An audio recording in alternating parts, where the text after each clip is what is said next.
Milo and the Scary Shadows. Milo was tucked into his cozy bed, but he couldn't sleep. Moonbeams peeked through his window, making long, wiggly shadows dance on his wall. One shadow looked like a lumpy giant, and another had long, wobbly arms. One shadow looked like a big, growling bear with pointy claws. Another looked like a tall, tiptoeing giant reaching for his toys. Milo squeezed his eyes shut. The shadows were getting scarier and scarier. "Mommy," Milo whispered, his voice trembling like a little leaf. He pulled his blanket all the way over his head, making a little tent. But even in his blanket tent, he could imagine the scary shadows outside. The door creaked open, and a warm, gentle light filled the hallway. "I'm here, my little star," said a soft voice. It was Mom. She came and sat on the edge of his bed, her shadow joining the others on the wall. "The shadows are scary," Milo sniffled, peeking out from under his blanket. Mom gave him a warm hug.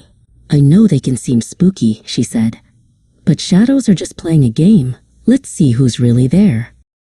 Mom reached over and picked up something from the floor. It was Barnaby, Milo's fluffy teddy bear. She held him up in the moonlight. On the wall, the big, growling bear shadow appeared. "Look," Mom whispered. "It's just Barnaby saying hello." Then, Mom pointed to the tall, tiptoeing giant shadow. She walked over to Milo's bookshelf and picked up his toy robot. When she held him up, the giant shadow wiggled its arms. It wasn't a giant at all. Milo giggled. The scary shadows weren't scary anymore. They were just his friends, Barnaby and Sir Clank-a-Lot, playing in the moonlight. "They're not monsters," Milo said bravely. "They're my toys." "That's right," said Mom, "and I have something to help you remember." She walked over to his nightstand and switched on a little lamp shaped like a star. A soft, warm glow filled the room, making the shadows small and sleepy. Milo snuggled back into his bed, feeling safe and sound.